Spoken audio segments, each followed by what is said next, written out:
Всем привет! Вы сейчас находитесь на канале Шок. Мы сейчас с вами посмотрим игру Base One. Base One — это симулятор стратегии с элементами выживания, менеджмента и РПГ. Так написано в анонсе, цель которой — строительство и управление космическими станциями. Начнем мы с вами с обучения в компании. Все, приступим.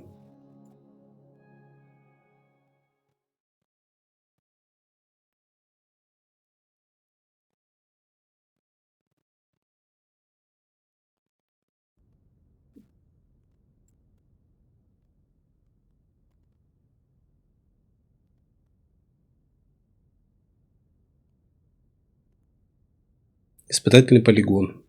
Солнечная система, 10 тысяч километров от Земли.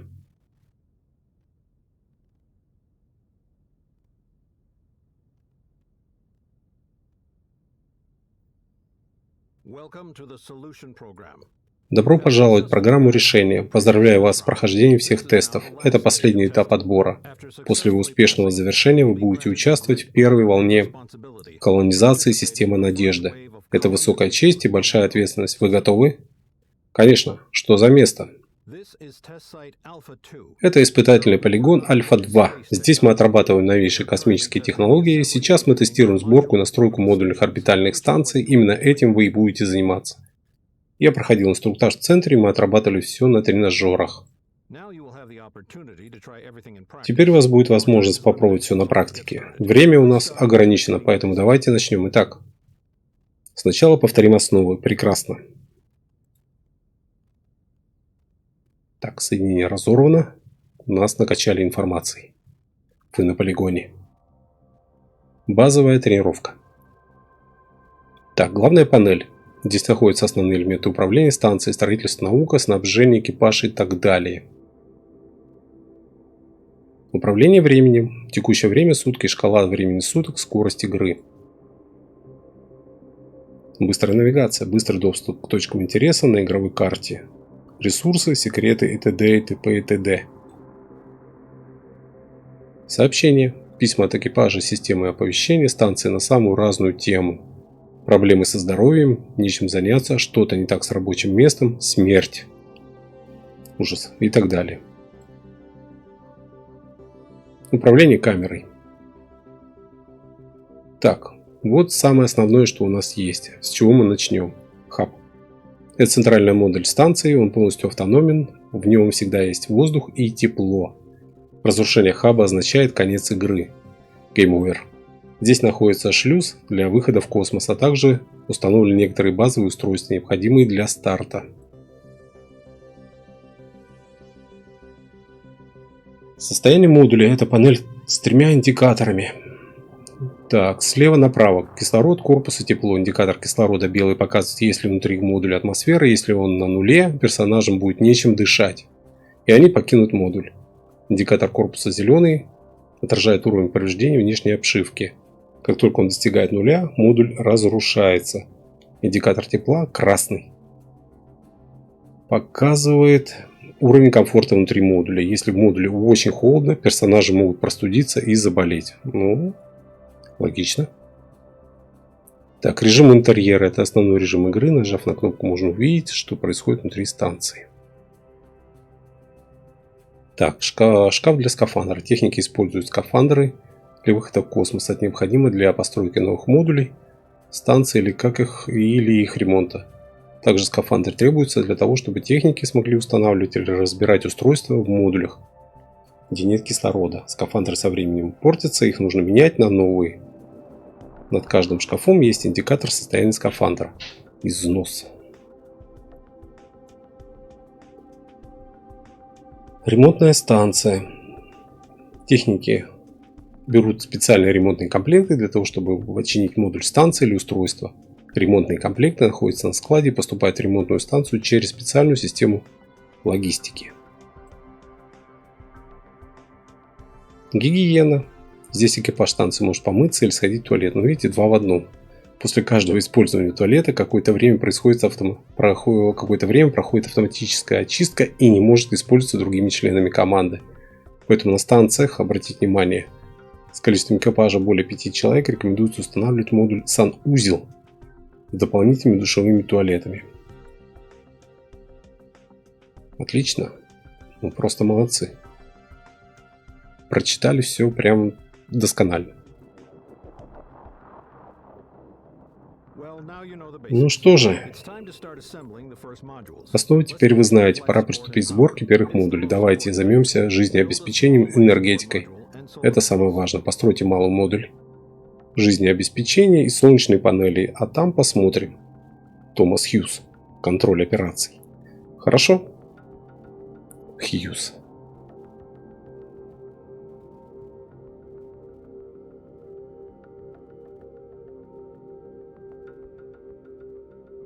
Режим строительства. Нажмите эту кнопку, чтобы открыть панель строительства, затем выберите нужный модуль и установите его в указанном месте. Отлично. Заходим в режим строительства, выбираем модуль, устанавливаем.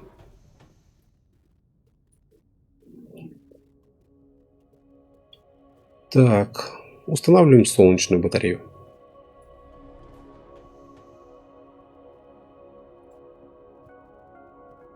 Так, смотрим, как у нас тут. Космонавт выходит через верхний люк и потихонечку собирает нам модули. Очень-очень удобно. Вот, летят сварки, искры летят. Я не знаю, вот как так можно искрить в космосе, но что делать?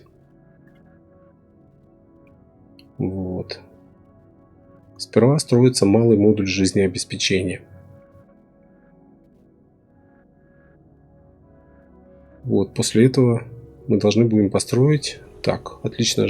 Малый модуль жизнеобеспечения. Здесь можно размещать различные устройства, обслуживающие станцию. Это могут быть батареи подачи энергии, аварийные генераторы, тепло и кислород, воздушные и водяные насосы и так далее. В этом модуле можно размещать не более 4 устройств. Любое устройство устанавливается в специальный слот. Отлично.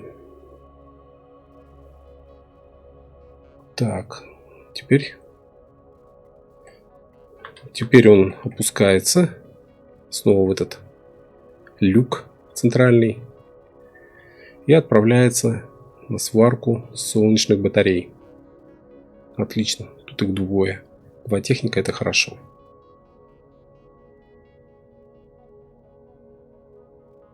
Вот.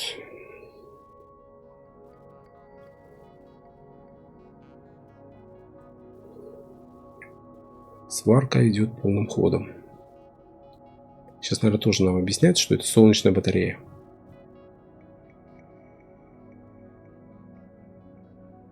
Что без нее, ну никак, никуда построить солнечную батарею. Достаточно такие спокойные первые задания. Это идет обучение. Солнечные панели – это основной источник энергии для станции. В ночное время суток не функционирует. Тоже обратите внимание. Утром и вечером дают меньше энергии. К этому модулю необходимо подключить батарею, чтобы доставить энергию к устройству. Хорошо. Отлично. Так, ну что нам дадут дальше? Дальше, я думаю, продолжится обучение. Прекрасно. Следующий этап. Необходимо установить 2 устройства, батарею и аварийный генератор для обеспечения одного из модулей теплом и кислородом. Давайте начнем.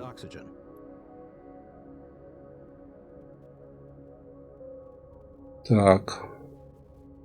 Установить батарею, установить аварийный генератор.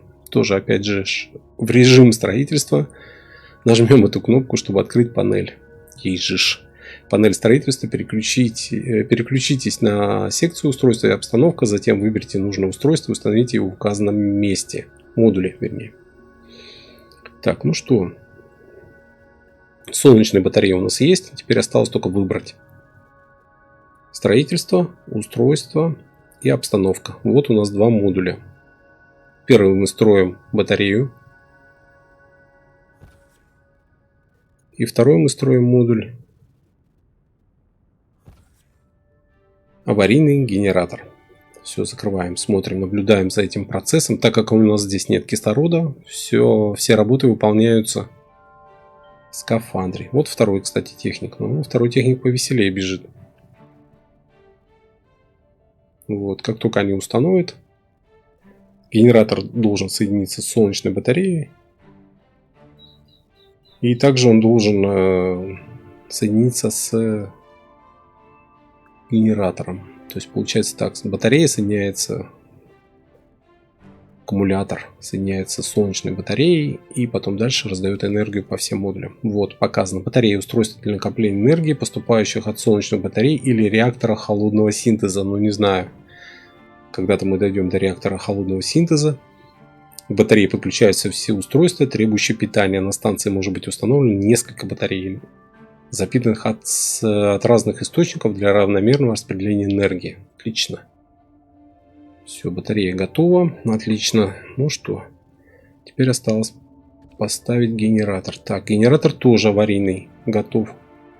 Это универсальное устройство для обеспечения модулей станции теплом и кислородом. Сначала его необходимо подключить к батарее через силовое соединение, затем к хранилищу станции в хабе через логистическое соединение. После этого аварийный генератор можно соединить с любым другим модулем через тепловую и кислородную линию, чтобы подать тепло и кислород. Ну, два основных элемента — тепло и кислород.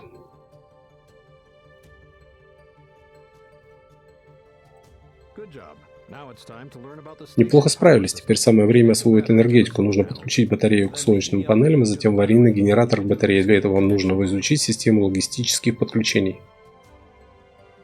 Конечно. Так. Подключение, да? Вот, логистика. Нажмите кнопку для перехода в режим соединения. Вот, смотрим, режим соединения, такой он зеленый, такой монохром. Хром-колей. Здесь вы можете соединить устройства между собой, используя различные типы соединения: энергия, тепло, кислород, вода и логистика. То есть энергия, тепло, кислород, вода и логистика. Основа основ. Слои. На этой панели можно переключать слои для того, чтобы найти нужный тип подключения. Вот, на данный момент у нас силовые подключения. Это соединение передают энергию от батареи к любому устройству. Каждое устройство потребляет определенное количество энергии. Чем больше устройств подключено к одной батарее, тем быстрее будет истощен запас энергии. Для того, чтобы соединить батарею с каким-либо устройством, нажмите на нее и соедините линию, и проведите линию к цели. Отлично. Ну давайте проведем. Так, давайте выберем ее и проведем. Запитаем. Вот смотрите, видите? Запитаем аварийный генератор. Все, запитали. Отлично. Дальше смотрим. Тепло. Тепло. Мы можем запитать, в принципе, этот модуль. Кислородом можем запитать. Так, воду он не вырабатывает. И здесь мы можем подключиться по логистике центральный хаб. Все. Мы практически все сделали. Выходим. Все мы подключили. Все запитали. И сейчас мы делаем еще одно соединение. Мы соединяем энергию с солнечной батареей. Опять мы заходим в логистику. В энергию. Вот. И все. Теперь у нас все заработало полностью. Как положено.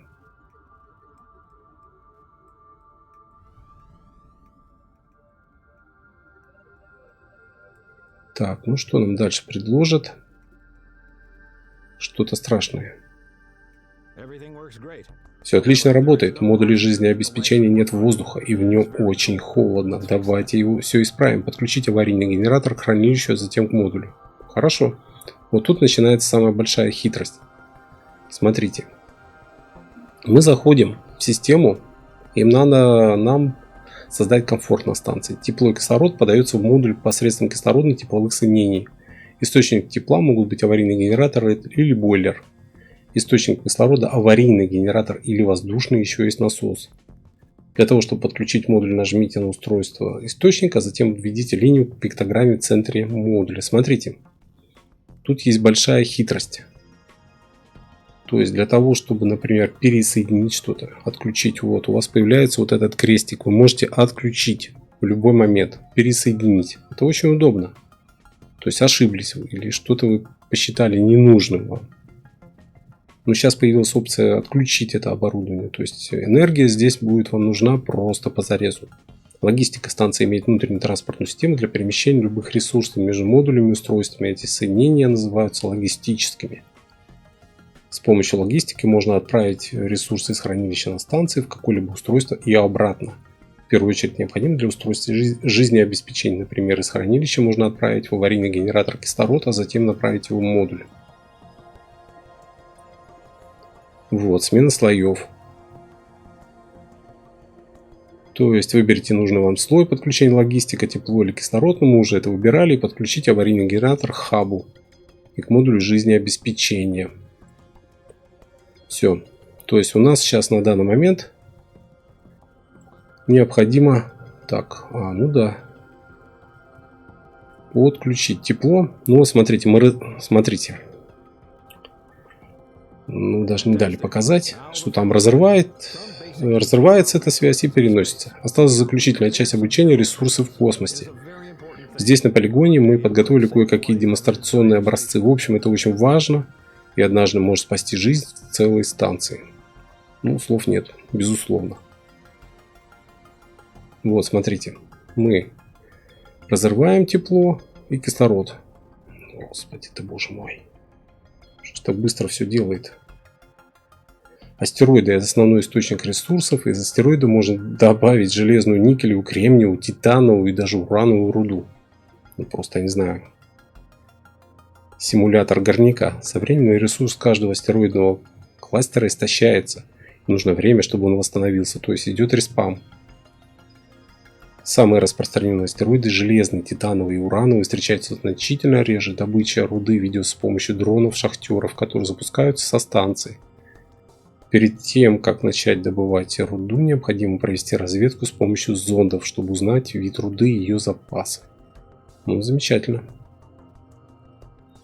Обломки в космосе можно найти куски обшивки, части кораблей, разрушенные автоматические зонды и другой космический мусор. Мусор. Это источник различного рода деталей и некоторых ресурсов, например, ремонтные и сборочные комплекты, скафандры. Что себе мусор, космические скафандры, сборочные комплекты и другое. Чтобы извлечь ресурсы из обломков, необходимо просканировать их зондом, который запускается со станции. Понятно. Ну, примерно из той же серии. Не дали нам изучить, не дали нам все сделать. Вот, смотрите. Опять 25. Поздравляю! Вы успешно закончили базовый курс обучения. Теперь вы готовы осваивать рубежи дальнего космоса. Подготовка первой волны колонизации, которую возглавляет Гераклиды, идет полным ходом. Размещение колонистов на корабле начнется в ближайшее время. Мы будем на связи. Отлично. Отлично. Буду ждать с нетерпением. Это точно. Миссия завершена.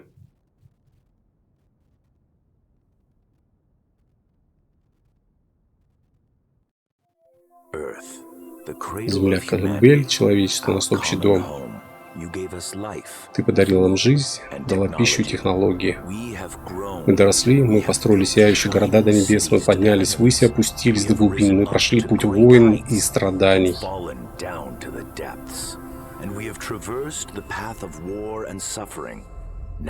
Теперь все это может исчезнуть, превратиться в пыль.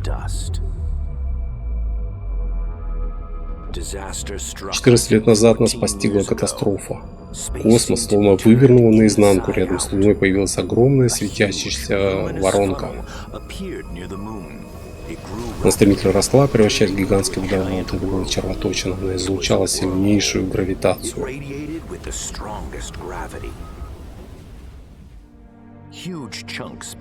От Луны стало откалываться огромные куски. Мы видели, как они медленно плыли в пространстве и исчезали в центре воронки. Луну порушили. Луна потеряла часть своей массы. По всей поверхности Земли прошла волна катаклизмов. Гигантские волны затопили прибрежные города, проснулись спящие вулканы, начались землетрясения. Апокалипсис. Гравитация червоточины частично скомпенсировала потерю массы Луны, и все постепенно утихло, но ущерб был невероятно масштабен. Города лежали в руинах, экономика целых стран была уничтожена. Мы стали залечивать раны и вновь отстраивать наши города. Человечество постепенно приходило в себя.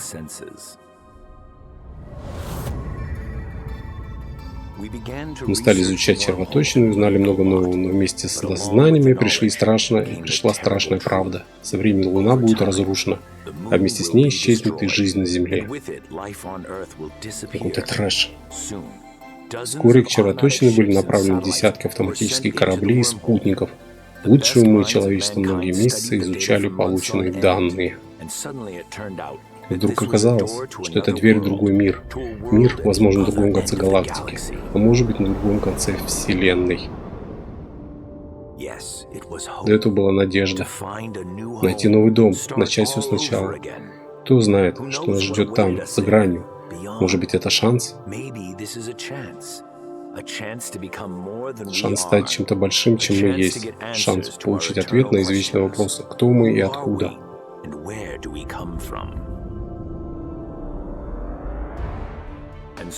И мы построили целый флот, миллионы тонн металла, сияющий на солнце, 2000 горячих сердец на борту.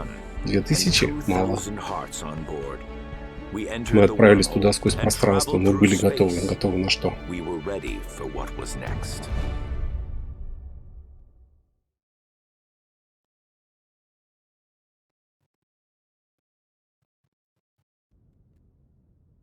Червоточины. Природа червоточины плохо изучена, никто не знает, где и как они появляются, а также время их жизни. Долгое время ученые считали их невидимыми, пока одна из червоточин не образовалась рядом с Луной в марте 2034 года. Немного осталось. И открыла людям путь в систему Надежда. Червоточины соединяют между собой различные точки космоса, которые могут находиться на расстоянии многих тысяч световых лет друг от друга. Ну что, дорогие друзья, пока мы делаем небольшой перерыв, ставьте лайки, подписывайтесь на канал, пишите комментарии. Всем пока-пока.